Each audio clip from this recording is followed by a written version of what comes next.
as you can see, out of the goodness of my heart, I reinstated the telephone for you. Why don't you tell them the truth? What's the truth? I leaned on you a bit. You leaned to the on people me. in the offices. Well, you reinstated yourself by bringing in some extras. I can't prove, in fact, that they were yours, but the gesture was there anyway, so I'll let you have your telephone And then the way back. we went off the air last week with that emergency phone Well, you call. grabbed the phone so quick out of my hand, I ended up with a cord in my hand. That was Miss Betty when I finally did get to a phone to make a call. That's not important. What's important is we have Betty's a not hot... important? No. We have a hot 2 hours of professional wrestling here this week on Primetime, featuring the Intercontinental Heavyweight Champion, the Honky Tonk Man, featuring the World Wrestling Federation Tag Team Champions, the Hart Foundation, the Anvil, and the Hitman, and a whole lot more. Terry Gibbs? Outback Jack. Jose Estrada? What do you look at? You always, a picture of you, naturally, the page would be open. In the new August edition of the World Wrestling Federation magazine, a picture of you would be open to. Why don't you show the cover with a picture of this man? Can we get a shot of this, please? The picture of this man right here. Former Olympian, Ken Patera. Let's do it right. Go ahead and talk. What are you going to do now? Draw a beard on a guy or something? Or you always try to fool around and deface. There, now doesn't that look a little better? Why does it look better? What did you do? Put numbers underneath Give me a break. There'll be some numbers, and there'll be the hospital room that you'll be in when this guy gets his hands on you. Right now, title on the Ken line, Patera. the Honky Tonk Cell Man block against 9's George calling. the Animal Steele. The following is a title bout scheduled for one fall. Soon to be entering the ring area, accompanied by his manager, Colonel Jimmy Hart, from Memphis, Tennessee, weighing 255 pounds, the new Intercontinental Heavyweight Champion, the Honky Tonk Man. It's the Honky Tonk Man making his way in. Hello, everyone. The title on the line. Frank and George with you. Along with Mike and Johnny B. I just watched this guy rock and roll, baby. It's the Honky Tonk Man. I like what I see. And I'll tell you what, it's probably the first day because he is the now current Intercontinental Champion. All right? Soon to be approaching Here's the the ring opponent area, introduction. the challenger from Detroit, Michigan, weighing 288 pounds, George the Animal Steele. Man, listen to the ovation that George Listen to the roar. gets. Listen to the roar for George the Animal Steele. Can he be the next Intercontinental Champion, Luscious Johnny B? It's really amazing. Yes, he could very well be. You can picture that head of his among the thousands of people that are here. A head like that. And look at him scare Honky Tonk right out of the ring. Let me just say this. He scared him right out of the ring. He just hit the nail on the head right there. They said the man's crazy. We all know he is. George isn't playing with a full deck, nor has for many years. Look at that. Check this guy out. You talk about Neanderthal. Oh. You talk a man's derived from the ape. There's proof right there. Look at that man. Ape-like. You know, we may convey this to George the Animal Steele. You don't have to convey it. The guy knows it. Other guy would understand you anyhow. If you did, look at the profile of that guy. Look at the dome on the man. Better watch what you say. You know, That looks this like is a St. Louis Cardinal football helmet. we have proof of all these comments here in Luscious Johnny B. Now, there's a real man for you right there, the Honky Tonk Man. Look at that nice hair. All right. Look at those pork chops, everything. Look at this. Look at the physique. Look at this. He's trying to show him some dance moves, and George the Animal Steele came back with a couple. No. George Animal Steele certainly has the Honky Tonk Man's attention along with Jimmy Hart. Now there's a satisfied customer. Look at George. Look at the fur coat on him. And look at Honky Tonk's fans, huh? Jimmy Hart right there with that ever-present guitar. You hear what he said? The guy's crazy. The guy's He hasn't psychotic. done anything. All he has done is get in the He ring. don't have to do anything. The guy's showing up with that head and that hair. I mean, come on. The guy will make, look at the He kissing on hasn't his done guy. anything. The guy will make coffee nervous. He walked around in circles in the ring. What's he saying? You. He's crazy. You. George Jimmy Hart saying you can take him. He don't care. He don't got to get in there and wrestle. Hasn't Look done at it. this. Look at the fur coat. George the Animal Steele. I think he thinks Honky Tonk is crazy. I mean, the guy's supposed to be a championship wrestler, and all he's doing is running around in circles like a relay race around the ring. Right. All right, here we go. Uh-oh, Steele's going after him. Steele's going after him. There he goes. Honky Tonk's in, Steele's in. George Animal Steele caught off guard there by the Honky Tonk He took the clothesline to the neck. That's why he's the champion. Now watch here. Watch this. I worry about Jimmy Hart with the George looking guitar. at the microphone. Well, And right onto the chest, another one to the chest. This is for you too. Honky Tonk for the fans now. I don't think so, Johnny B. I don't think anyone in the crowd supporting this. Honky Tonk man whacking that dome of George Animal Steele, but I don't know if George feels it. Hey, one thing, he may lose his hearing after this match. You're not kidding. It's working out on your eardrums. George is caught in that top rope. Referee Dave Hebner got him loose now. Oh, but the Animal coming back. Animal's loose. 2 shots to Honky Tonk. Yep, you go. Up you go. And down you go.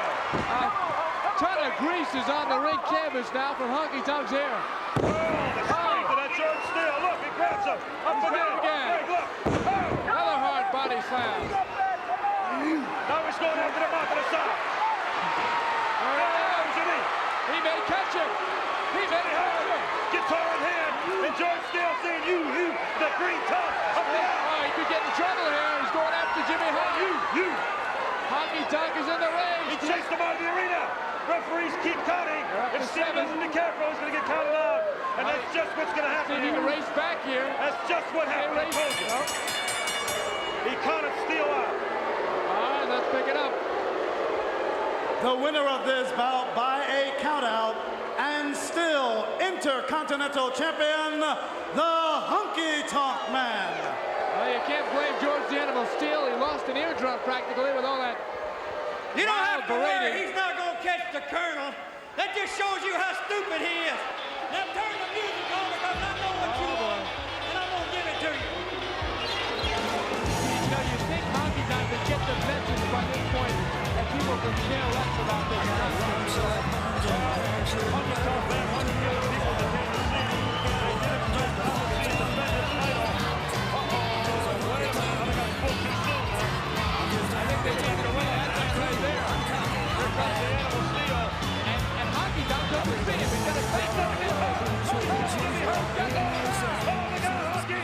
Out of the back with the guitar. Holy moly.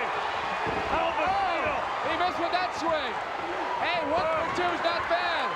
And he hit him hard the whole I time. can't believe it, man. I don't blame him. You, Michelle, you, look. You. The Animal, George Steele. Now that is a tune. Tongue. Look at the tongue.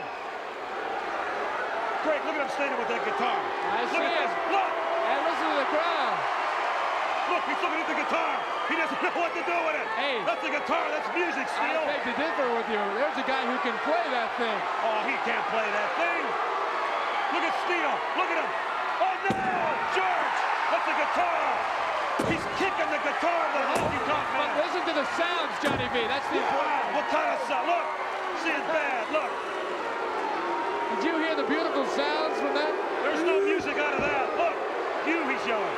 Uh-oh. He may go after the Oh, turnbuckle. you know he's going to sing a song on that turnbuckle. Well, he's taking care of Honky Tonk, the guitar, now perhaps the Chase that turnbuckle. Jimmy Hart. There he goes. Meal time. Here we go. Buffalo. Oh, my. Oh, Oh, Right at the he's camera. man. You. Well, I don't think he was hungry, Johnny B. All right, let's take a look at this explosive blow by the Animal. Watches Johnny B.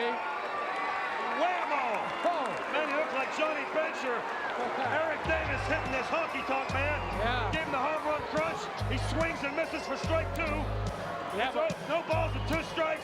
And here's your strike 3. Bango. Almost hit himself with it. Look. I don't Looks know. at this musical instrument, or what used to be an instrument, and he's kicking it. Hey, all you have to do is make contact once, and he did. I heard it hit them where they ain't, but boy. All right, no. George the Animal Steele. And we'll be back with more action right after this break. Go ahead, say it. Well, he must be a new pal of Ken Patera's. He committed 3 crimes right in front of you. Stole a man's guitar, assaulted a man with a deadly weapon, and smash somebody's property. Guitar is now a deadly weapon. Give me a break, Brian. And if in fact it is considered a deadly weapon in your pea brain, did you remember who brought it into the ring? The only way that the Honky Tonk Man could ever beat George the Animal Steele is to have his manager, the Colonel, antagonize the guy enough to chase him out of the building. Hey, how about when the manager of the baseball team sits in the dugout and yells and walks up and down? You don't see pitchers run off the mound and go after him, or batters. We're talking about two completely different sports. How can you possibly make it? You can't compare assimilation? boxing to baseball. Boxing? See, now you want to talk about another sport. Give me a break. Listen, I thought you were going to be nice. I gave you your phone back. Is it working? This is working fine, thank you. Fine.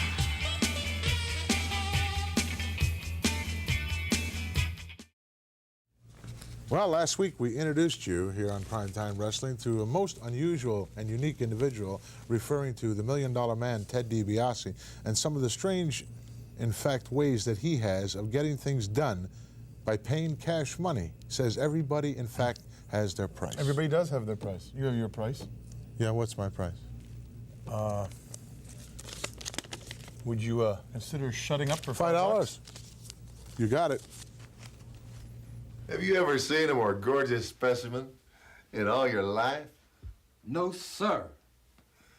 You know, there are still a lot of people out there who think that their morals and their pride are more important to them than money. Can you believe that? No, I can't believe it. Because morals and pride can't buy you gold. It can't buy you diamonds, sir. Virgil, you're learning fast. And all you people out there are going to learn the same lesson that Virgil here has learned. That money can and does buy you anything or anybody. Like I said, everybody's got a price for the $1 Million Man.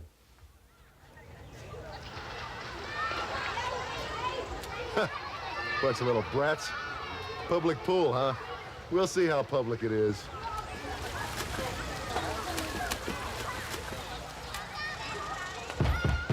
Anybody here? Can I help you? Yeah, I like a lot of privacy. When are all these little brats gonna be out of the pool? We close the pool at 8 in the evening. Yeah, well, what would it take to make this a private pool right now? I'm afraid I can't do that. It's a public pool and they're taxpayers, and I'd have a lot of problems with the mothers and the fathers. Listen, mister, I pay more taxes in a month than these people make in a year. Virgil, I think we can find something wrong with the pool today, don't you? I really can't. It's a public pool. I really have problems with the mothers and the fathers. Virgil, I think there's a little too much chlorine in the water, don't you? I'll be right back. Yeah, get these brats out of the water.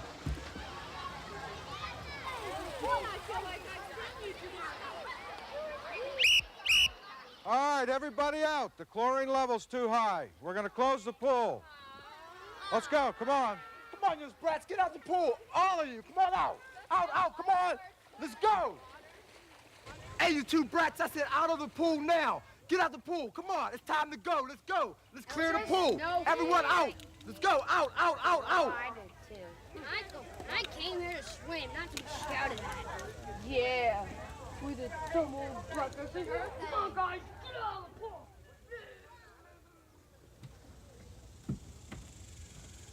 Hey, don't feel sorry for those little brats. And don't be upset with the pool manager. 'Cause he didn't do anything that any one of you wouldn't have done. He had his price, just like each and every one of you has your price. Everybody's got a price for the $1 Million Man. Come on, give What me my a $5 piece back. of garbage. You gave me $5 to keep quiet during the... It was just, I meant we went to the somebody DiBiase piece, and I kept quiet during it. I said if somebody gave you $5, $5, would you be quiet? You just took it out of my hand. I was quiet during the Ted DiBiase $1 Million Man piece. You're going need to $5 get upset now for a lousy $5? You need $5 that bad, you can have it. Dropping the bucket to me. You won't sleep for a week, will you?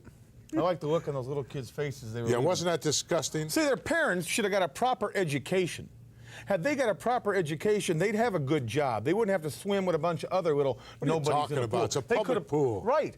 If they had their money and saved money and earned money and had a good, decent job, instead of some blue-collar work. They could have built a pool in their backyard, had privacy. They would have to share a pool with 34 little people they don't even know. I'm going to extend a special invitation. I'm going to find out where that was done, where that clip came from, and invite all those kids to your pool in Beverly Hills. My pool? Absolutely. You think I want a bunch of those little kids in the water? You know what kids do when they get in the water?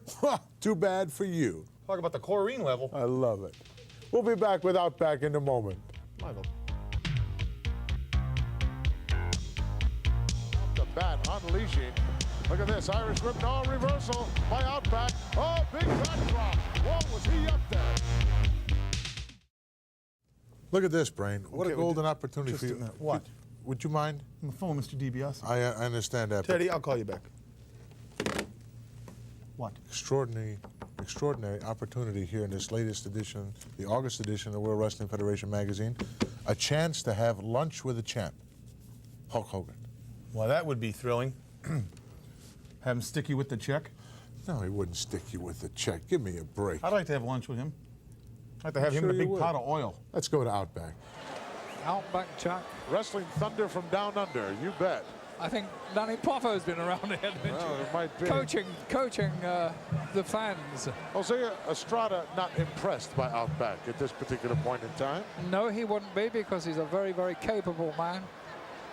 He's been in some hard tussles, and he's come out on the right side of them. So he wouldn't be worried about Outback Jack. Boy, he's met all comers in his career, and a very successful career at that. Started right off the bat, unleashing. Look at this, Irish Ripnall reversal by Outback. Oh, big back drop. Whoa, was he up there? It's a long way down. Taking advantage of the inexperience there. Estrada just planted one right in his kisser. Yes, absolutely. You know something, Gorilla? Coming into Madison Square Garden, which is the mecca of wrestling, every wrestler's heard about it, and his ambition to wrestle here, it must be an awe-inspiring thing. But Outback Jack seems to be handling that quite well. No question in my mind. I thought that he was going to be a little bit chagrined with the Garden here, but he was very successful in his debut. He's been undefeated so far. Oh. And adding a little Australian touch there. Oh, that'll get your attention. 2 times, well, he's got to be careful now, because this referee will have him out if he's not. Estrada takes him down to the mat, neutralizes his size, takes him down once more with a nice single leg pick. And the guy from Down Under is kicking out rather nicely. And with those big boots, I don't think he could miss Estrada, do you? Highly unlikely. Jose went for another one and changed his mind. Yeah.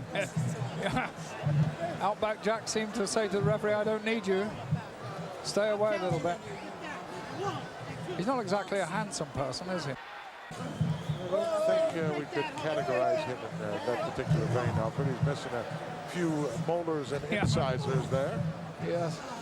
Probably they don't play hockey down in Australia, do they? I don't think they do. They play some Australian football game that is Maybe. sheer murder. I thought maybe he caught a puck in the mouth or something. But that's not the case, obviously. Yeah. Maybe his little Aborigine friends got out of control one evening at the campsite.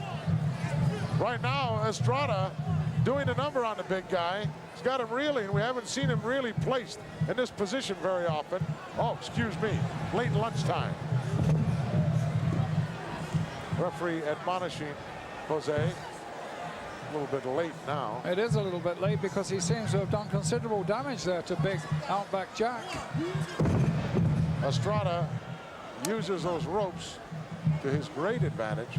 Knows exactly how to get the proper leverage off them.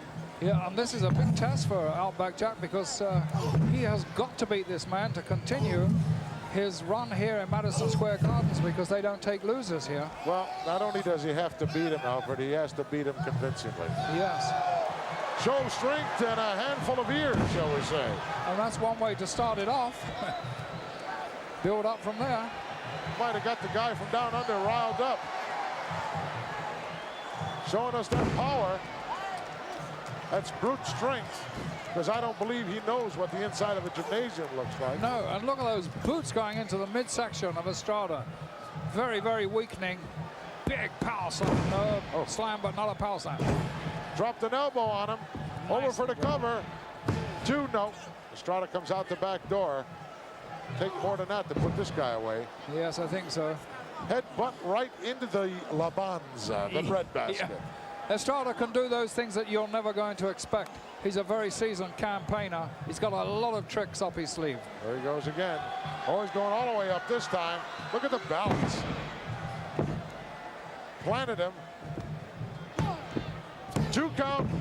Powerful push out by the Australian there, showing that he still has a lot of reserve strength. And Estrada resorting to the Australians' tactics a little bit here. I don't think that's going to help his cause. He's going to wear this guy down. The longer this match goes, the better it's going to be for Mr. Estrada. Yes, he's lighter and more nimble. The big man is suffering at the moment. Hard into the turnbuckle. He went in there awful heavy. Estrada going down to the breadbasket once again. He may feel that's the place to work on. I think this might be the end of reversal. Outback Jack's Estrada in. Caught him there nicely. A lot more power to that particular slam. Back drop, ran right into it. I don't know where Estrada. Oh, he's winding up that boomerang.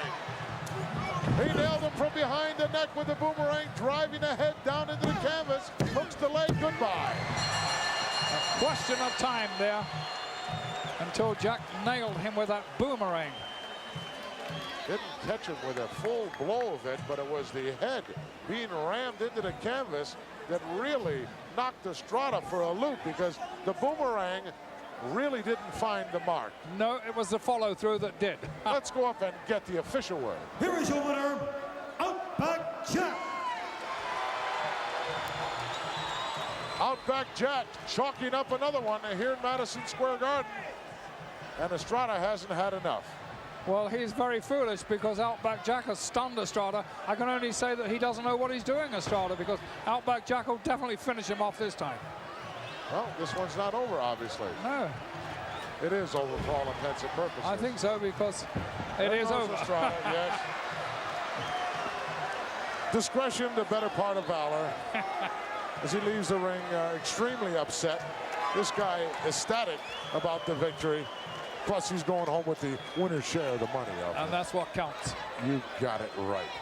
Boomerang wasn't all that effective. Cheap shot from behind. It was the head ramming into the canvas that really. But he hit him from behind. Well, cheap shot. You're in the ring. Face on, you don't have to. Let's talk about a former colleague. Well, he's still a colleague of mine. He used to sit right there where you're sitting, and could be sitting there again in the near future. Talking and referring to. And I'm moving over. Jesse, the body star Ventura. Star of Predator. Star of Predator. Yeah. He had a short part in the movie. He's in the movie with Arnold Ziffel. Schwarzenegger. One of the hottest items on the silver screen. Ziffel was the pig on Green Acres. See where I get Will you confused? be serious for a moment? I'm talking about a movie that has grossed over $20 million already, and Jesse the Body Ventura, part of it, a big part of it. We'll be back in just a star of it. Oh, we're going to go to a special interview. All right, stay tuned. We're going to get you back up into the ring here in just a moment or two for more exciting World Wrestling Federation action.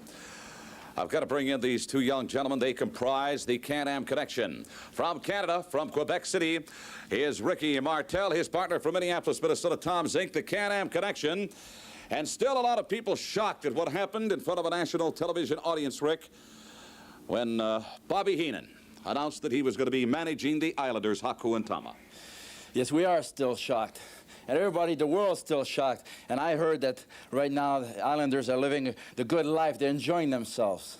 You know, that Bobby Heenan has brought them the first-class lifestyle, and they're enjoying it. But let me tell you something, Islanders. Enjoy it while you can, because you may be in for a rude awakening when you're stepping in the ring against the Can-Am Connection. Because you see, they made each other, you know, Heenan and the Islanders, they made each other promises. But you see, the delivering may be a lot harder than the promising, because they try to pull a fast one on the Can-Am Connection. Yes, they took us by surprise, but the next time around is going to be very, very different. All right, now, Tom Zink, certainly you and Rick have got your eyes on the title holders, the Hart Foundation, as a lot of other tag teams do. That's right, Mean Gene. We do have our eyes on those belts. That's our final goal. Hopefully that's everyone's final goal, all the tag teams. There's a lot of competition, but the Islanders, What you did to us on national TV isn't sitting lightly. And like Rick said, you're enjoying it. Well, fine, go on and enjoy it. You better really enjoy it, because you only go around once in life. And you've come out here, and I've even heard them say to you, Mean Gene, that they want to make a stepping stone out of the Can-Am connection. Am I right? Yes. But believe me, Islanders, when we get a hold of you, and we're going to get a hold of you, you're going to have another guest coming, because we mean business. All right, gentlemen, I thank you. The Can-Am connection. I agree with Martel and Zink 100%. Did you hear how nervous Martel sounded, the breathing? Maybe if he'd loosen his tights, he wouldn't have that trouble. You know, they're the best-looking team in professional wrestling today. One of the best. You don't believe me? Ask them. I pulled off quite a coup there by getting the Islanders, didn't I? Yeah, it was another real stand-up type thing that you usually do on a number of different occasions. Like this next gentleman we're going to be taking a look at in a moment, Benedict Arnold. We'll Paul Orndorff. Get it right. Mr. Wonderful.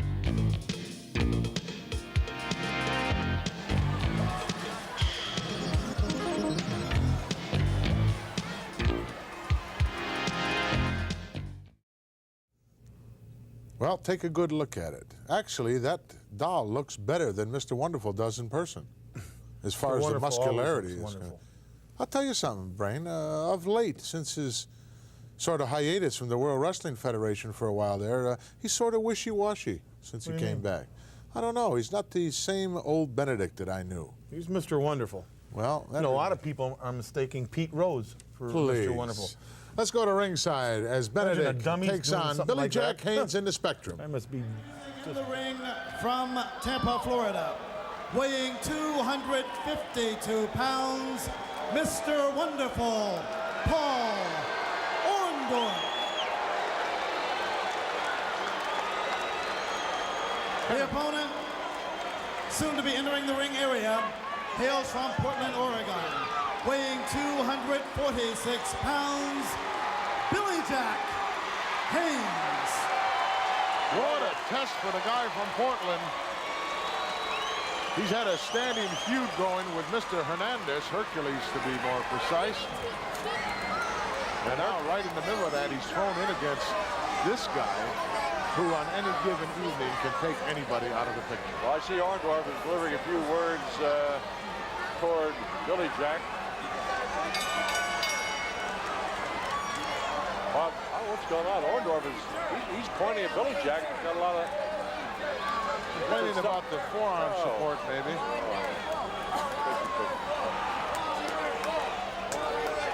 I don't know that Billy Jack Haynes has to resort to anything. If he needs a little support from the adhesive tape, I would presume it's okay. Well, nothing wrong with the tape. He might have a sprained wrist there. Yeah, but I think Orndorff is objecting to the elbow pad, wanting the referee to take a look at it anyway, which is within reason. Could have anything in there. Well, Orndorff, hey, you got to defend yourself. Like him or not, Orndorff's looking after number one. If he does, shove the referee shoved back. He shoved the referee just shoved it right on back. Surprised the heck out of Orndorff. That's not the referee's job, man. That's right.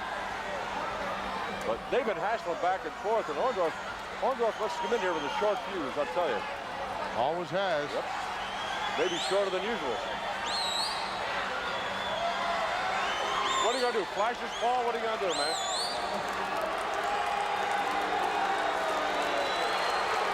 Well, that was already sounded. This match is underway. He could lay a count on him right here and make him take that off. The referee ought to really back off and let him get it on. Not making the bad guy of the referee, but you know, come on. The bell's rung. Let's get it on. Orndorff in great shape as always.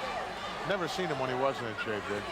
The referee wants to check him out, and all right, now. Everybody's happy now. Man from Portland, Billy Jack, waiting patiently. Yeah, he's cool, isn't he?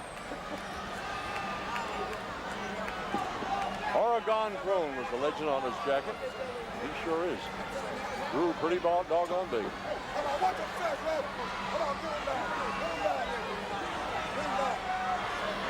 Orndorff saying to the referee, come on, get him back.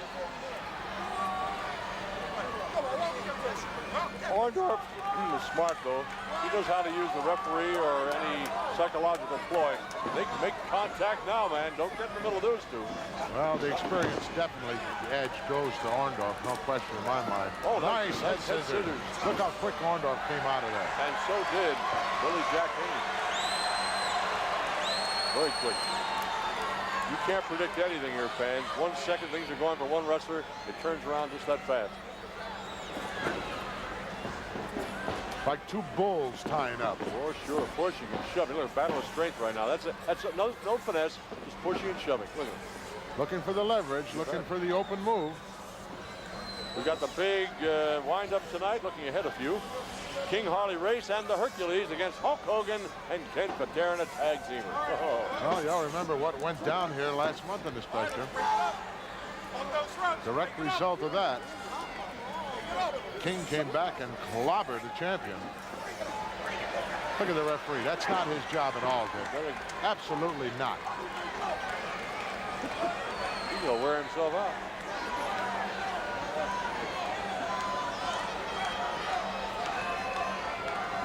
Each wrestler staring at one another and deciding what they're going to do, which maneuver they think will work best. See if I can get a hold of a rule book. I send it to this guy. The referee? Yeah. Send him a rule book. Can he read? Okay, side headlock. Give us the pictures. Orndorff going to get rid of him. Oh! Didn't quite make it. Orndorff had his shot for the National Football League. For the New Orleans Saints. He's been around. He could have went into any professional sport I think he wanted to, Dick. Yeah, he had that kind of natural ability. Billy Jack showing us that upper body power that he possesses. But look at the leverage there. Both legs spread, one foot ahead of the other. They've got perfect balance, if you will. Battle of the wrist locks here. Yep. Orndorff may come up with the leverage. He's got the outside wrist lock, the more painful of the two.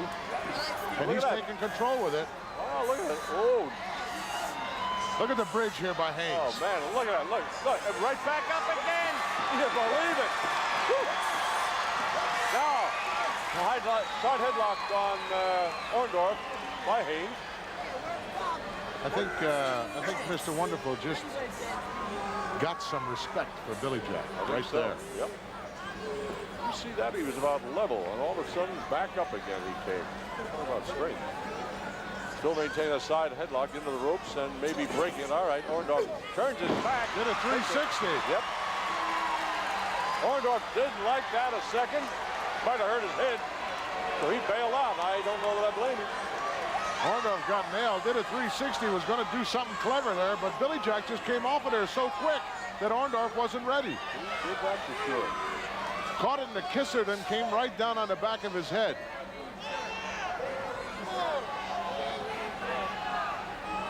Orndorff very gingerly, very cautiously getting in between the top and middle ropes, back in the ring again. The ringsider's on his case a little bit. Wow. Where were you? Very conspicuous by your absence in the Spectrum. Here's a man that this match means a great deal of his career. You're not there. What kind of manager are you? I had a medical appointment. You had a medical appointment? Yes, with my doctor. Would you like me to get him on the phone? Would you like to talk to him? Yes, I would. We'll be back in a moment.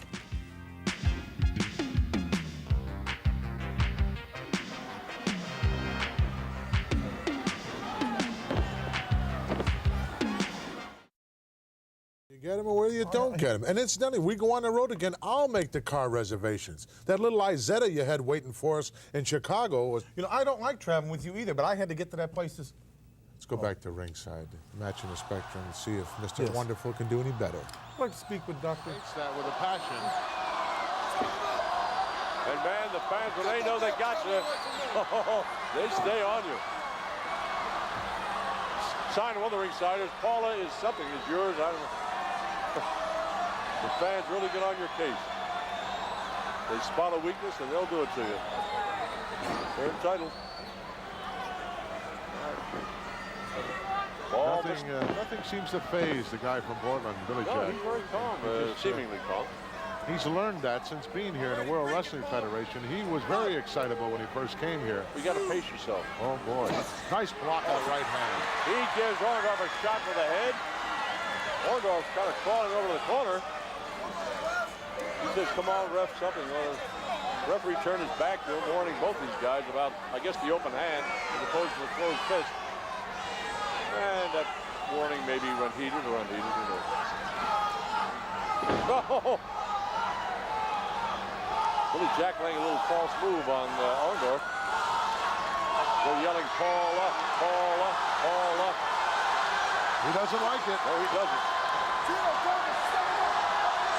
What are you telling me for, Paul? I have no control over the fans.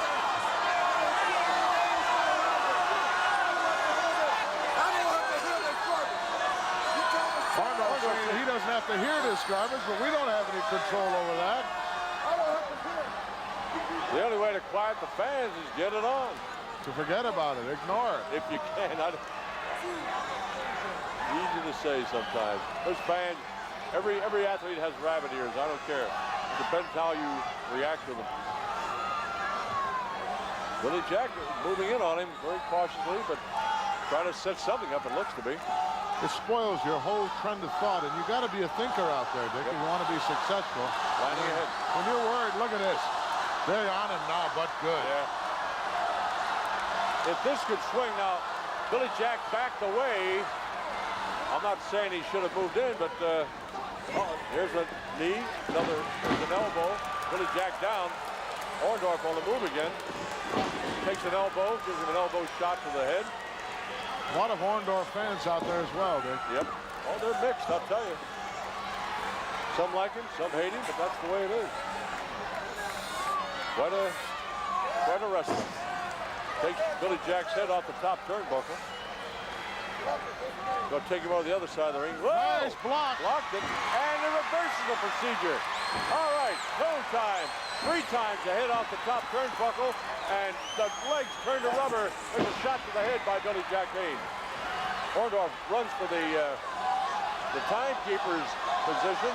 He wanted out of there in the worst way. Well, I don't know if I can blame him. You're on the short end, you got to do something. Here's a look at the handheld camera as Orndorff mounts the steps. You're back in the ring here, presumably. Great shot. Great shot. I hate to say this, but I don't think Orndorff did his homework on this guy. Maybe. I think he took this match very lightly, which was a big mistake on his part.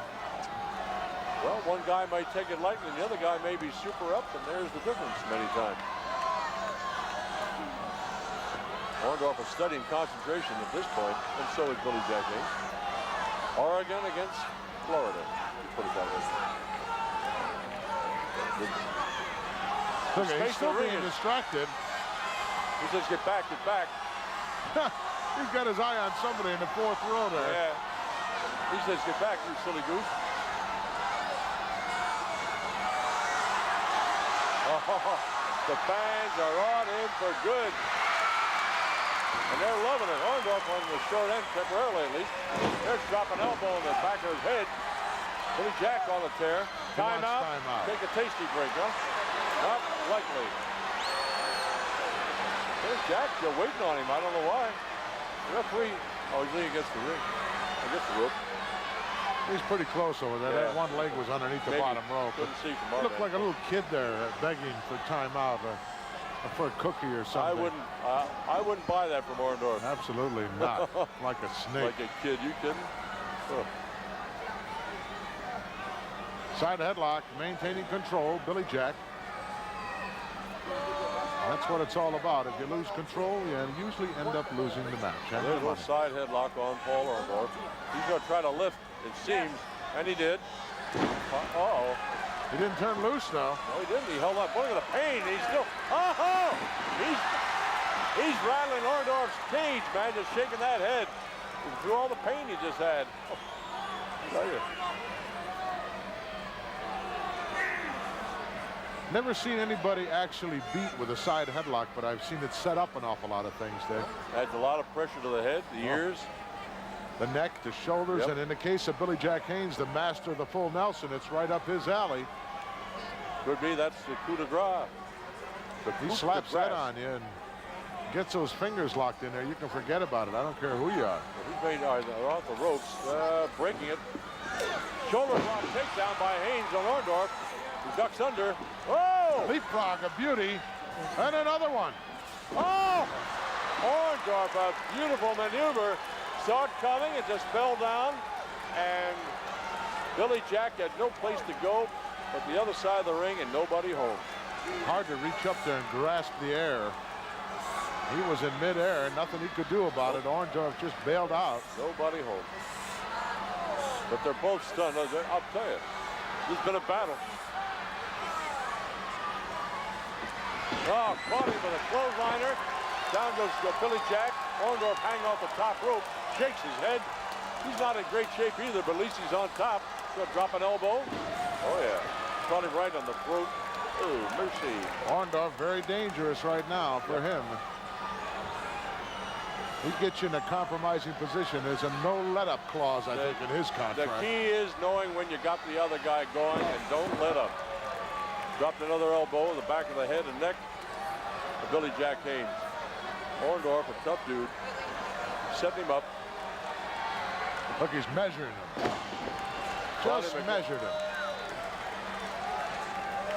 But Orndorff is not in good shape. I don't mean physically, but he's had it. He won't run out of gas. Neither one of these guys will, Dick. If this match were to go an hour, they'd still both be in there. I think what he's become very calculating, dropping an elbow in the head again of Billy Jack. He's being very calculating. He knows that he's got to reserve his energy. Well, fortunately for him, he's in a position where he could do this right now, because from the onset of this match, Billy Jack was out-maneuvering and out making the speed moves all over Orndorff. There's a very tight close-up. Orndorff had pressure on Billy Jack. The bottom rope right across the throat of Billy Jack Haynes. The referee counted 3 before they had to break. Orndorff moves the referee aside, gives him a shot in the side of the body. It was size 12. Right. Wow, what a battle in the Spectrum. Dick Graham at ringside with yours truly. Did you get the guy on the phone or not? I want to talk to the doctor. Get the guy? You mean my physician? He happens to be. That's what you call him. He happens to be in surgery. Please. What is he operating on, a hangnail? We'll be back with the exciting conclusion of this matchup in just a moment. You guys are crack?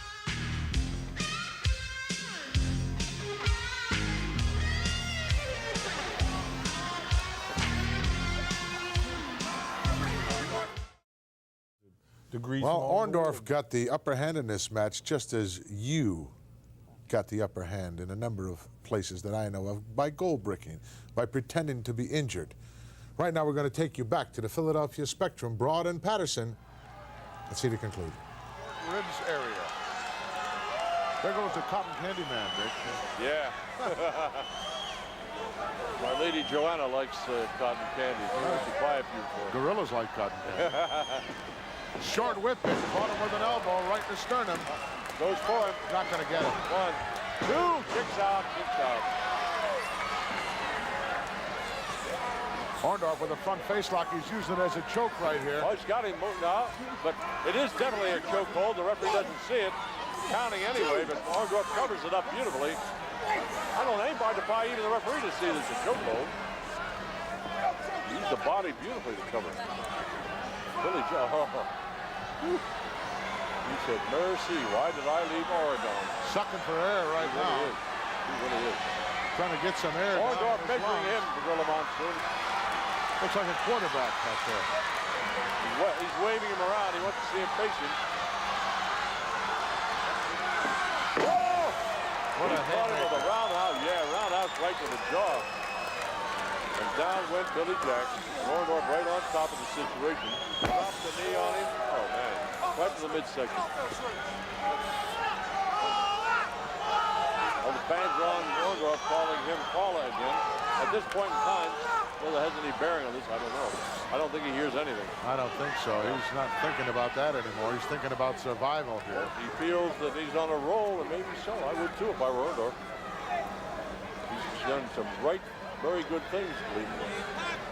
No, the tide has turned a half a dozen times in this matchup. Yep. And I think it'll turn another half a dozen before it's over. But both of these guys have the ability to put each other away very easily if the opportunity presents itself, and the referee stays out of the way. Well, he does stay out of the way. Now he's asking, where are you? Do you give up? Haynes or whatever? It's not a submission hold at all. I think he's looking to make sure it doesn't turn into a smother. Actually, if you want to be a purist, a moment ago, Orndorff's right foot was underneath the ring rope. Nobody was counting that.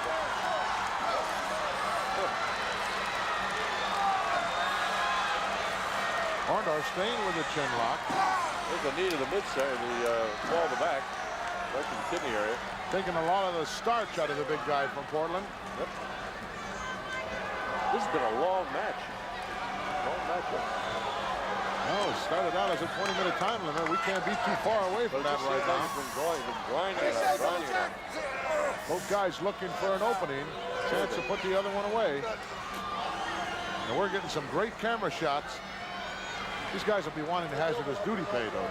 They should. Orndorff still maintaining control from the backside. Billy Joel up, though. Billy Jack, rather. Billy Jack on his feet. Yeah. Sort of a... Took him over, but just a desperation move. Yeah, he wasn't very clean, but it was effective. It did the job. Broke the hold. Slashed it. Oh, went for the eyes. Orndorff went for the eyes on Billy Jack. Right across the eyes, man, with his fingers. Oh.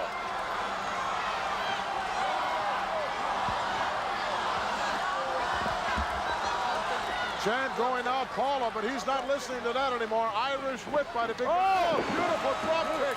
Oh, that was beautifully delivered. He nailed him with it. Oh, he says he's going to give him the pile driver. He's waiting for some kind of approval. He better not wait too long. Going for it right now. We're going to see. Oh, he waited too long. That's body drop by Billy Jack. That body drop, and Orndorff. But he's right back again. Oh, he's a tough guy, no question. Tough dude. Orndorff unloading once again. Irish whipping. Follows him right in. He brought the knee up. Orndorff, I think, caught both knees. Now, Look out. Billy Jack's got some leverage here, maybe. Flying elbow off the second turnbuckle on the inside. Billy Jack gonna go for the full Nelson. He's got Orndorff set up here, knee lift. He's gone crazy. Listen to them. Orndorff begging for mercy, another flying elbow. No mercy shown at this point in time. Double chop to the back of the head on Orndorff by Billy Jack. Rolls over. Cover, hooks the leg. He's not going to get him.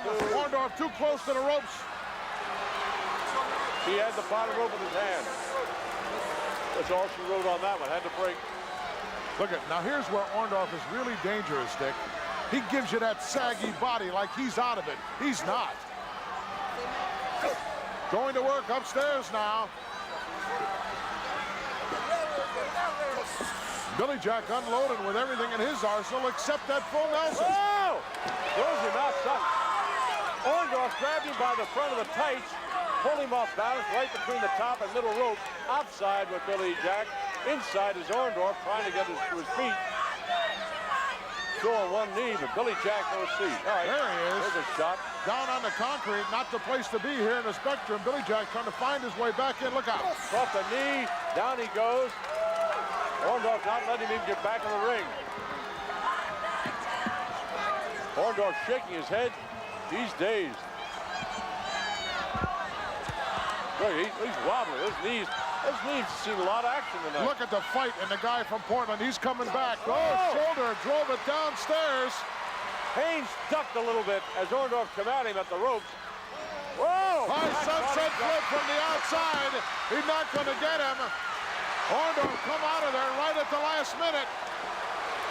I can't believe he hasn't gone for that full Nelson. He's done everything else. You call it. There's reverse. Look at the reversal. I told you, don't sell this guy short. Uh-oh.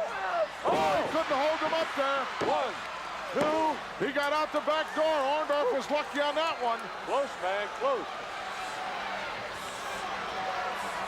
Backslide coming up. Shoulders are down, the legs are driving by Billy Jack. Oh, almost had him. The referee got a shot in the head. A count of 2, he says. Only a count of 2. That was close. Look out. Double knockout, hit head to head there. Both men down. Whoever gets up first is going to have a decided advantage here, Dick. Because both of these guys are ready for... The pickings is easy right now if you can get to your feet, but unfortunately I know what it is like. Well, we got a count of 5, 4. The referee will be a little more definitive. Oh, underneath. Oh, there's the full Nelson. Swerved it out. Oh, I can't believe it. The time ran out. Sound like it. That was the bell. Draw. Why did he wait all that time?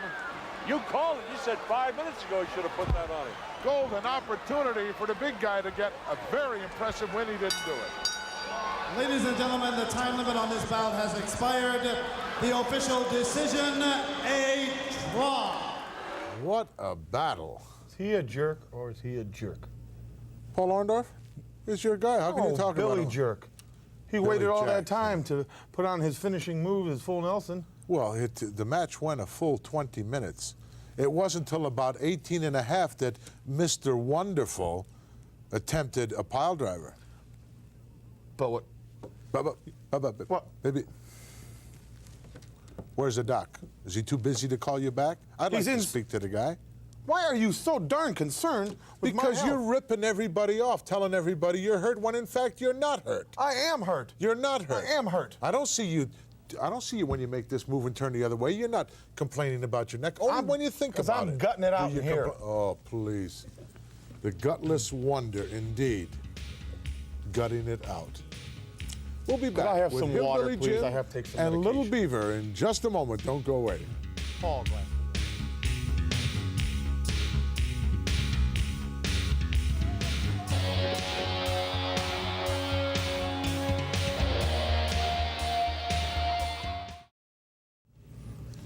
Hillbilly Jim, one of the biggest and most powerful men in all of professional wrestling world today. And now he's got a little guy in his corner, a guy that you tried to seal the casket on his career permanently, you and Bing Bong Bundy. Well, one thing about it, you only need one pallbearer. You think that's funny, don't you? Oh. Yeah. Why don't you take a couple of Ramagels, maybe you'll feel better. Let's go right now to ringside as Hillbilly Jim takes on Iron Mike Sharp. Iron Mike Sharp, claiming to be Canada's greatest athlete. Obviously, a few people here have been to the Brutus Beefcake Hair Design School. A lousy haircut. You could use a little styling yourself. You have to mention that to Brutus. I happen to go to Beverly Hills. Have you ever heard of Jobert? No. Now, naturally, you wouldn't have. And he did that? Yes, he does that. Oh. His salon. Obviously, you haven't been there since you've been wearing that horse collar because it looks horrible in the back. I've been busy. I've been tracking ex-cons. Yeah, running is the correct terminology. Beaver on the outside. Big Hillbilly Jim stomping around on the inside in those beautiful patent leather shoes given to him by the one and only world's heavyweight champion, Hulk Hogan. He didn't even want him. Who didn't want him? Hogan. Now, why don't they disqualify him? For what? For that little elf jumps in the ring and nobody does a thing to him. He's not in the ring. Are you blind? He was in the ring. Didn't you see something wrong with your monitor now? I think that horse collar is just squeezing your brain. Yeah, Iron Mike Sharp, obviously in great physical condition, but has the worst recuperative powers you've ever seen in your life. He's had that bad forearm now for the last 7 years. Are you seeing things again? Did you see a midget in the ring there again? Now, he's on the apron. He's not in the ring. He doesn't belong up on the apron. Neither do you, but you get up there, don't you? Ladies and gentlemen, I quit. Oh, thank God. I finally did it. You're still here. That's right. I'm not going to give you the satisfaction. I'm afraid of that. Side headlock by Iron Mike. I'm sure Hillbilly won't stay in this too long. Big guys don't like side headlocks. He's coming out of it right now, powering his way out. You know, everybody should have their own introduction. They should announce Iron Mike Sharp, Canada's greatest athlete. And Hillbilly Jim as America's dumbest athlete. Would you like to say that to his face? Look, now the midget's in the ring. Obviously something going wrong in there, and Beaver doesn't like it. He doesn't belong in there. Referee John Bonello making sure he got out of there. He could get stepped on in there and really be in trouble. What is he doing there? He's managing and seconding, just like you do. Only he's making less of a nuisance of himself than you do. Well, he should. He's half the size. Iron Mike hung up there to dry. Hillbilly had a little mercy on him. Really bent out of shape as things not going too well here this week for Iron Mike Sharp. Mike, there's the reason why. Your best bet's to go get yourself that little elf. What little elf? The little elf with the lousy haircut. There he goes with that forearm support. He caught him with one. Oh, reversal here. Close line by the big guy. Oh, look at this Beaver coming in. Oh, he did a little dance. Oh, look at this. I love it. Now you tell me that's not interference.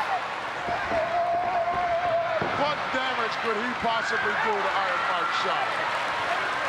Oh, we found our ring announcer, Mel Phillips, showing the referee that he wasn't involved in any way, shape, or form. Oh, little Beaver having a good time. Like, listen, does Iron Mike Sharp have the same doctor you do? He's had a bad forearm for what, 8 or 9 years now? Will you get off my case? Do you understand I'm hurt? Didn't you see what that moron did to me? That ex-con, that jailbird, that criminal? We'll be back. Guys, why?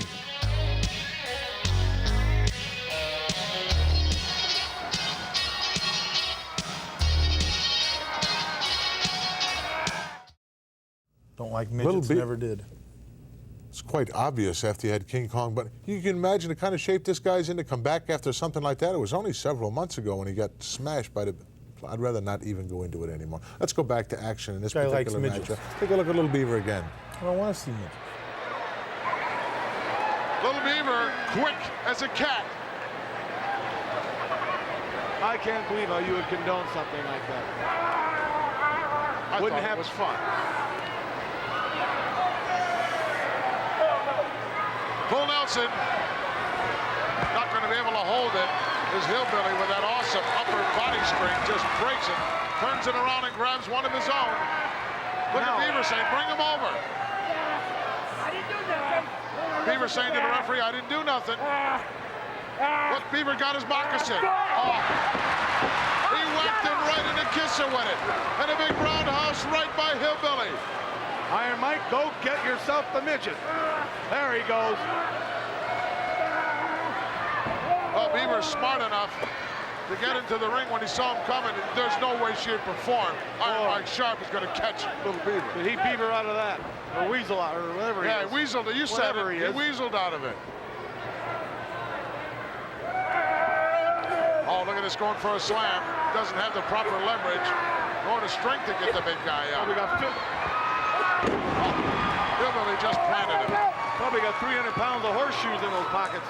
300 pounds of what? Horseshoes. Iron Mike may be headed for the locker room. He may have had enough. Hillbilly very happy about the proceedings, but he doesn't want a victory of this nature. He wants him back in there. 2 against 1. It's not fair. I award this match to Iron Mike Sharp. Well, unfortunately, you're not the governing body here. I'm taking it upon myself.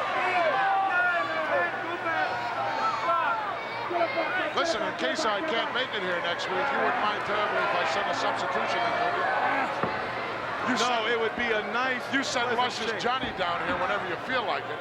You take as much time as you want. I will enjoy. I'll see if Kenny's available. Who? My good friend Ken Patera. Well, you better bring 2 people because I won't be here. Beaver now with the moccasin again behind his back. Maybe he'll get a chance to use it once more.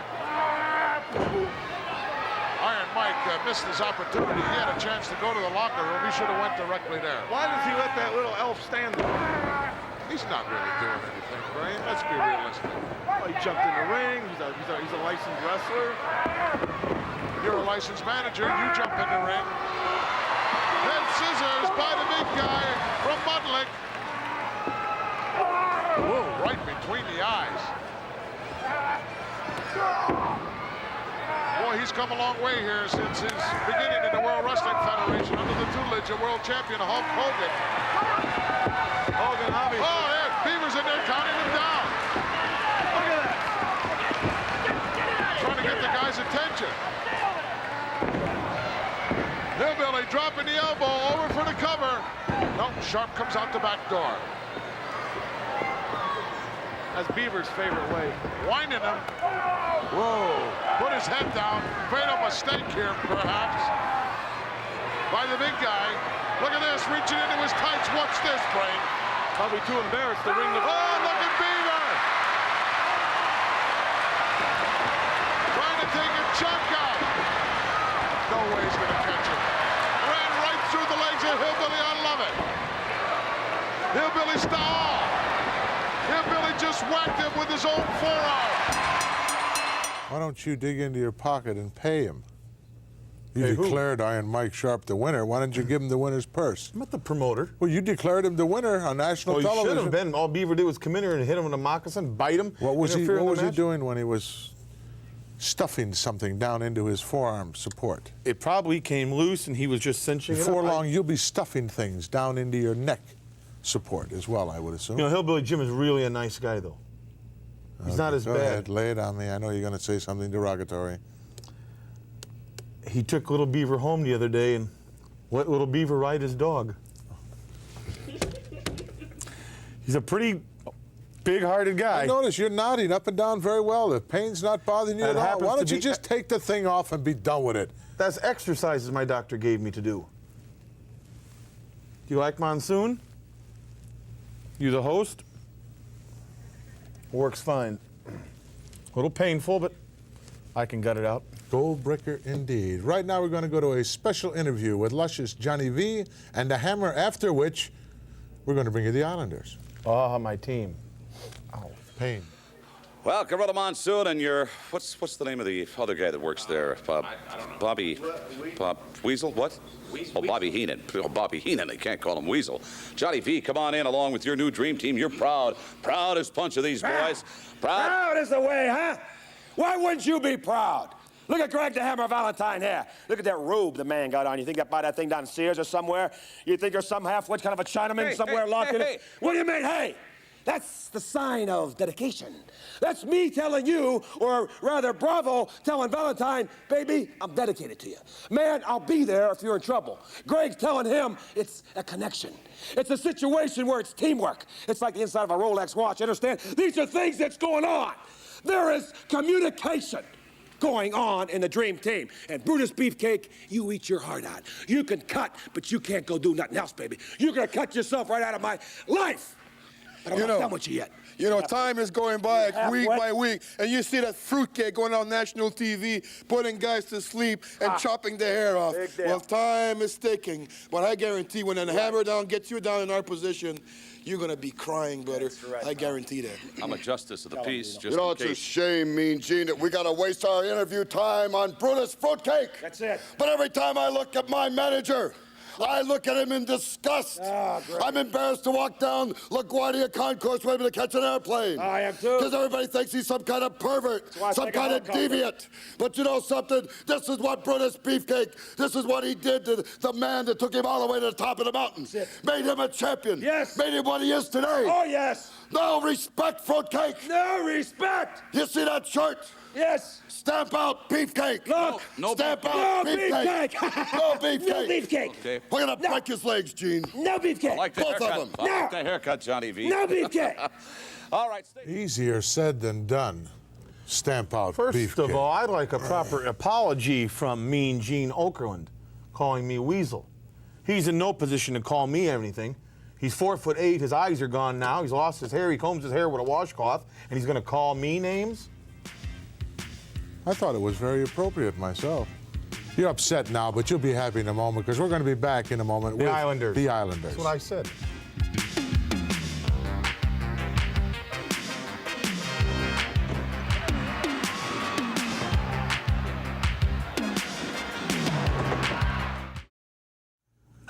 I understand, folks, from the director, you're laughing. You won't be laughing when I tell you that there's a possibility we won't see the Islanders that having trouble with the tape, I understand. What? Now you're upset, right? Neck didn't bother you a bit then. You just spun around just like that and said, what? See, I get you Roll with it to these the little- Islanders. I get you with these little things, don't I? Just another way of proving that you're a liar and a fraud and that you really don't have an injury. In fact, we're going to see the Islanders. We're going to see them in tag team action. Let's go to it. This is a tag team contest scheduled for one fall.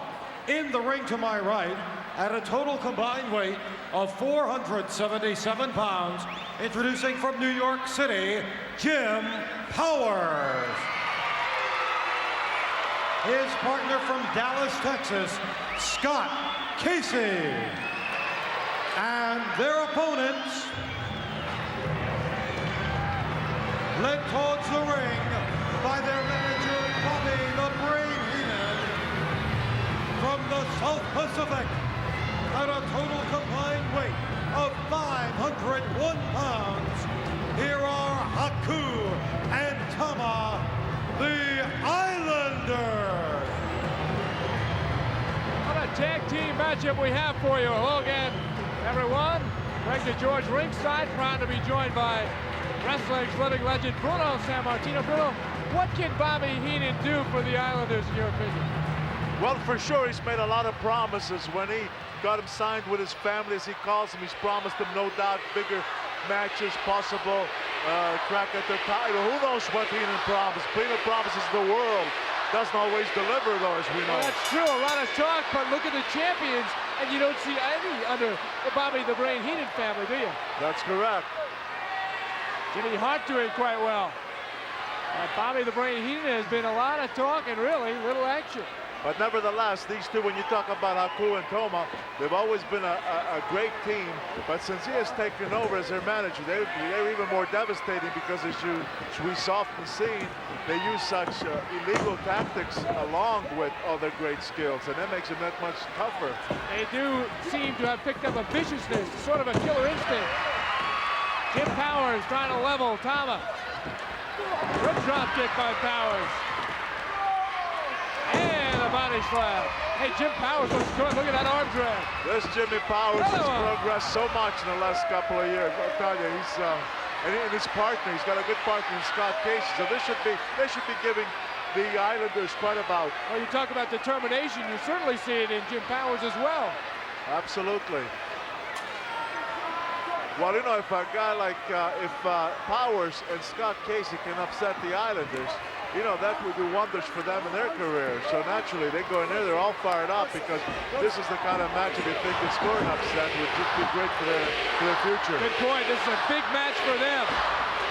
If you can beat a named tag team, everybody notices. Absolutely. Look at the drop kick power of Jim Powers. I'll tell you, Powers certainly is making a good account of himself. Now he tags Scott Casey. All right. Let's see what Scott does. First look at Scott Casey against Haku. He's maybe going after that beard.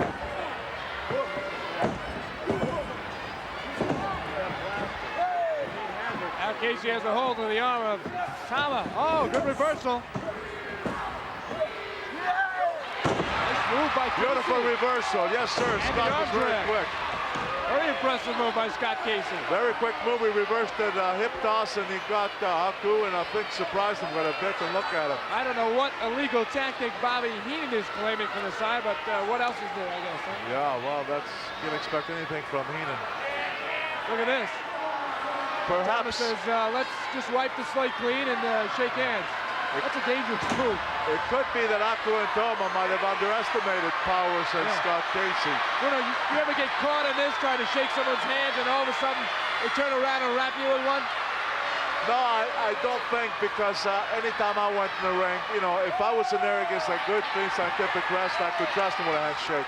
Anybody else, you just don't take a chance. You can't trust them. There's a beautiful knee drop by Scott Casey. Indeed, I'll tell you, that atomic drop just drove Haku right against his corner and outside the ring. Well, he not only got him with Toma, beg your pardon. Yeah, he got him with the knee, and then the turnbuckle took care of Tama. Indeed. Well, thus far, Scott Casey and Jim Powers have been very impressive. against the Islanders, who claim that they should be the big contenders now in the tag team division. Thus far, they're not looking like it. Oh, but Haku coming on. A chop to the back of the neck, another one. He got a hold of the hair to the turnbuckle.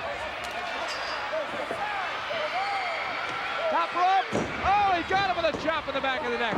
One thing, Bruno, they're working as a team very well. Oh, they always have. They've been very, very good as a team. No question about it. Great teamwork. Tama with a cross-body block.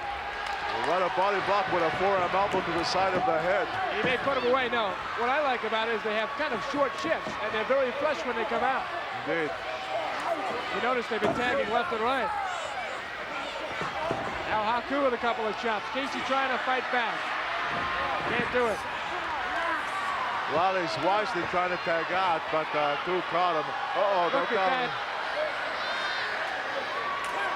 What strength by Haku. Tama now with a chop again in the back of the neck. They're really working on that area on Casey. And he is taking it from both Haku and Tama. Big body slam. Look out here. Elbow drop to the midsection. This could do it. There's two. No. Well, Casey's showing some surprising strength there. I'll tell you, Casey's been a... Oh, beautiful. Ducked the drop kick. And look at Toma. Toma's hurt. What a move by Casey. If only Casey could make a quick tag of Powers. A fresh Powers could come in, and who knows? And Casey, of course, is very groggy, but he makes a great maneuver. Here comes Powers. Powers now with a real head of steam. Big elbow drop. And then a leg drop. Oh, what a display by Jim Powers. I'll tell you, right now he's a ball of fire in there. Oh, I'm afraid he telegraphed to try to backdrop Toma, but he telegraphed it and he got caught. Too bad because he really had him going there for a while. Islanders going to work. Oh, wow. Flying clothesline. Powers is down. And here it is. Double headbutt. Can they get up from that? No way. Well, wait a minute. Looked like they may have gotten three.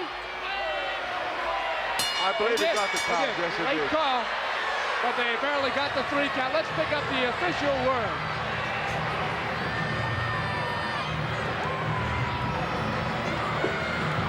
Here are your winners, the Islanders. Powers and Scott Casey, impressive, but just not enough just yet. We'll be back with more action right after this. Amazing. Well, what's amazing? Bruno Sammartino can sit out there and commentate on a 10-minute match with 36 pounds of linguine in his mouth. It's amazing. Hey, aren't you in enough trouble? Yes, I am in pain. No, I'm talking about Patera. Well, Patera's in trouble. I got news for you, too.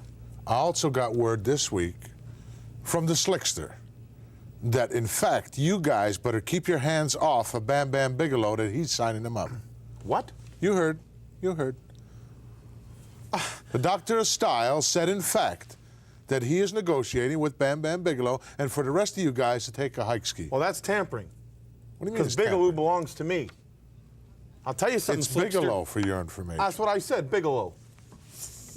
Just saying boogaloo, so Slickster understands what we're talking about. I talk his language. Every one of you is laying claim right now to Bam Bam Bigelow. This guy must really be a hot item. Well, I have him. We're going to be back And with the Slickster Hart don't mind his own Foundation in a business. non-title matchup, our feature match against the Rougeaus in a moment.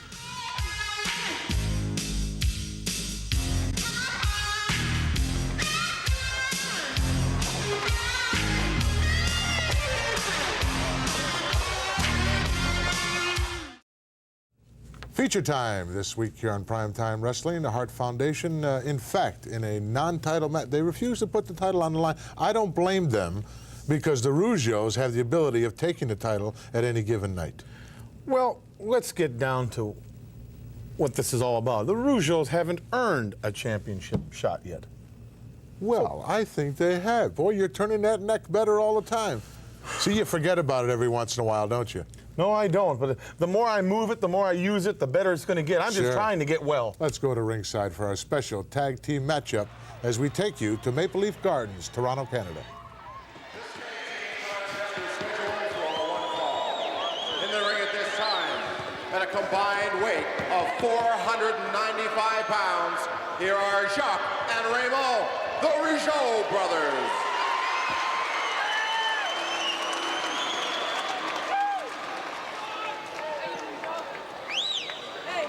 Their opponents, making their way to the ring, have a combined weight of 517 pounds. Here come Jim the Anvil Neidhart, Bret the Hitman Hart, the Hart Foundation. The world's tag team champions.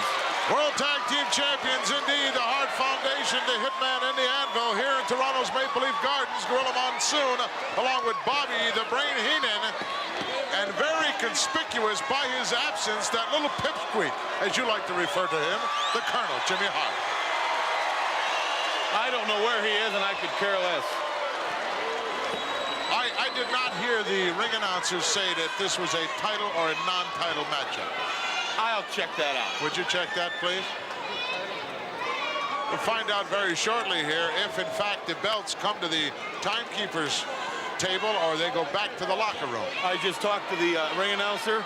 He said, huh? Oh, please. He's lost. I'm surrounded with incompetence.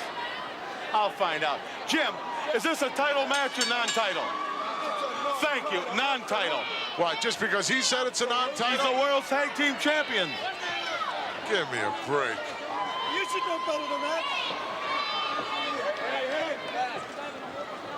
A very smart move, because these Rougeaus don't deserve a title match. They haven't earned anything. Boy, they've come a long way since entering the World Wrestling Federation. You know, they're a national disgrace to Canada. They are not. Bravo told me they were. Bravo, that piece of garbage? That's what he told me. Former Canadian heavyweight champion, now turned, I don't know what to call him. He's just a disgusting disgrace. Well, he certainly has made that dream team something that they weren't before. He really has. After they dumped Beefcake. Well, the barber is getting even with everybody. The man is obsessed with cutting hair now. Well, I think he could do a little number on you, too. You need a little Trimsky there in the Wouldn't back. dare touch me. Have to answer to the family. You know how the family does things. Yeah, behind people's backs. 4 and 5 against 1. We get the job done. Yeah. Unfortunately, you have to pay the consequences as well. Nice takedown by Raymond. He hooked the trunk, so you didn't notice that? No, I didn't see that. I saw that. Huh? See?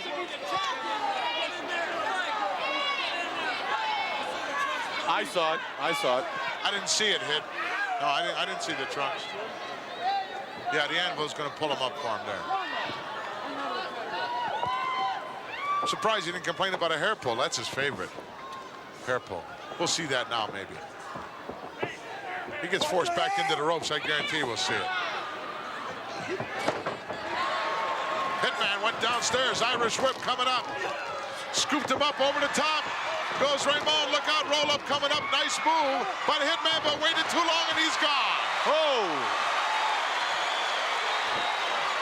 He was so wrapped up in that nice maneuver that he did, he forgot that the match was still going on. You know, it's very dangerous now to be a tag team champions, because you got to change your style for everybody you wrestle. You got the Rougeaus, you got the Bees, you got my team, the Islanders. You got so many combinations, the Can-Am Connections, Demolition, Sika and Kamala. I mean, this is probably the toughest time in professional wrestling history for tag team champions. But my Islanders will be tag team champions. Your Islanders will be tag team champions. Yes.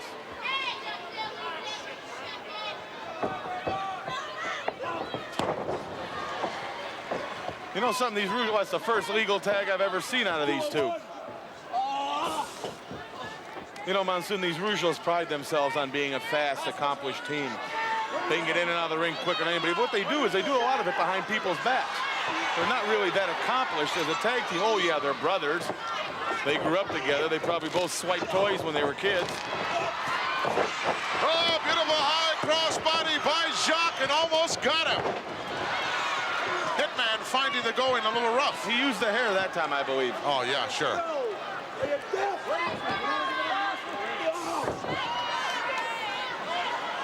Boy, it'd be horrible being a Rougeau, wouldn't it? Having to wake up every day and hang around with Raymond or Jacques. What?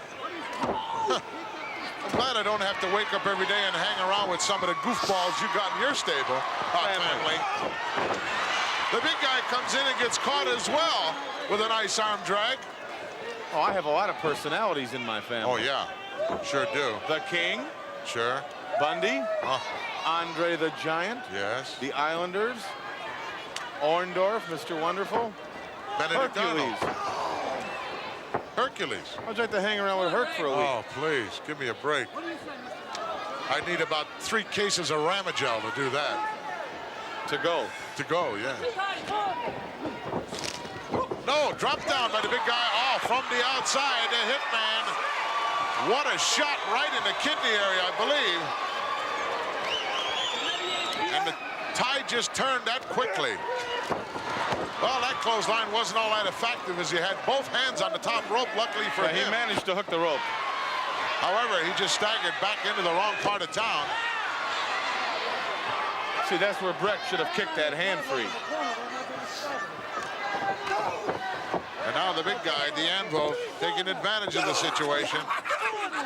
Shoulder block. Oh, look at that. Come on, ref. Jacques coming in, can't stand it anymore, but that'll only give him another double team opportunity. That's okay, he'll be 6'5" at the end of this match.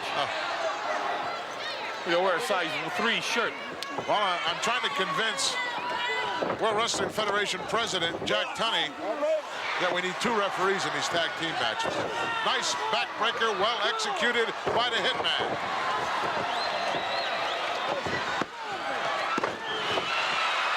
Now, Jacques from the outside. Disqualification is in order right there. After all the double teaming that the Hearts have been doing, right? Well, you pick out that one little incident. Well, they did it in their corner. Yeah. They have 5 to get out of the ring. Luckily, the Hitman's not there right now. He's out having a few choice words with some of our ringsiders. This will give an opportunity for Raymond. Oh, it will not as Raymond's out here. Oh, the Hitman's out there as well, but Jacques coming around the corner. And it's all broken loose here. He's got 4 sides, and Neidhart has to throw him out here. Well, stupidity abounds in the ranks of the Hart Foundation. Now, wait a minute. If you think about it, it's not a bad move, though. There's a nice steel bell here. There's a hammer. There's a good chance that a guy hurting himself. That was a good move.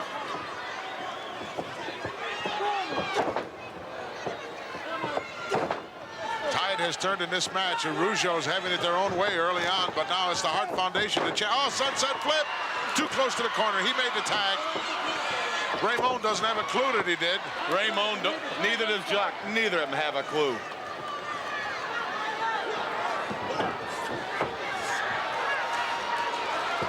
Fight Hart. The Rougeaus have it all. Gonna see he should have that arm extended. He's waiting until it is extended. No, I mean his left arm. He's got to hold the rope with one arm. Are you debating me, a master of professional wrestling? A strategist? Referee distracted by the Hitman coming in. The tag was made. He did not see it. Get him out. Terry Orgston putting out Jacques, and now they're going to double team Raymond once again. Now you see why they're the tag team champions. They cheat. Teamwork. Hitman taking a little stroll down the apron as the Anvil continues to unload with the heavy artillery. Incidentally, Brain.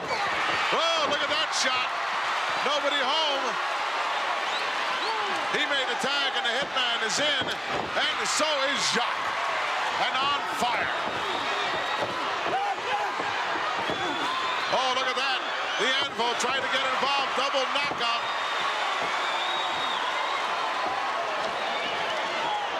This crowd really getting up for this big backdrop. Oh, I thought he was going to go for the cover there, and he didn't. Don't ask anybody, Jacques. Just do it. He has to ask somebody. He doesn't need permission from anybody. Well, he always has to ask his mommy everything. Flying elbow, nailed him, but it could be all over. No. The Anvil comes in and makes a save right in front of the referee, who could have rang the bell right there and disqualified him. He's got 5 to get out. I understand that. He dropped down for the cover again. Here comes the Anvil once more. Oh! Now they're all 4 in there.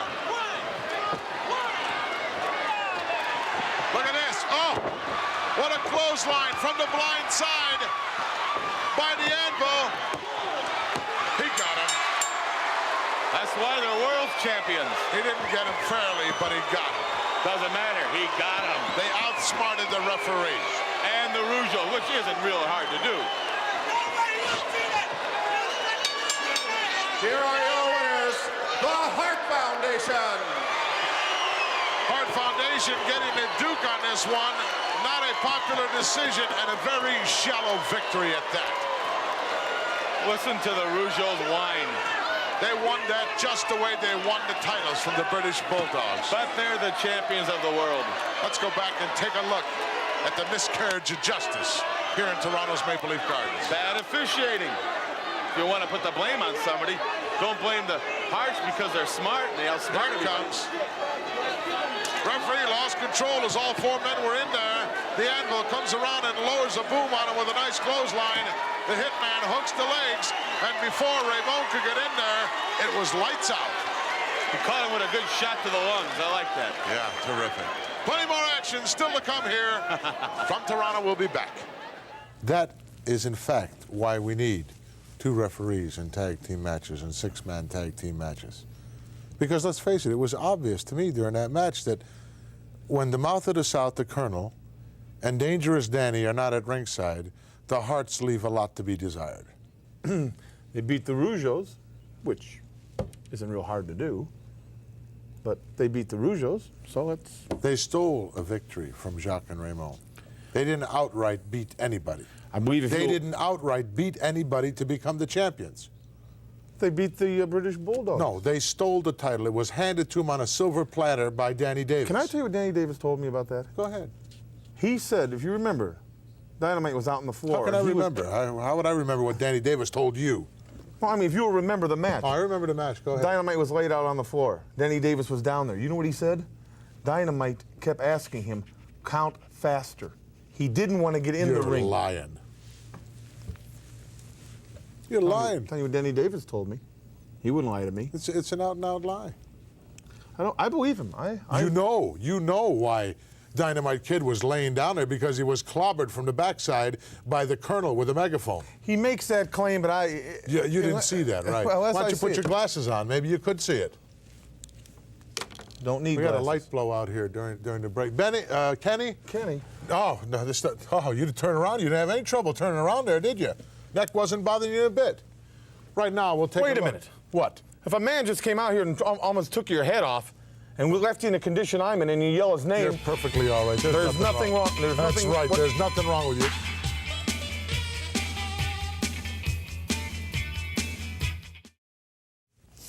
Well, folks, that brings to a close this edition of Primetime Wrestling. We've had some exciting matches.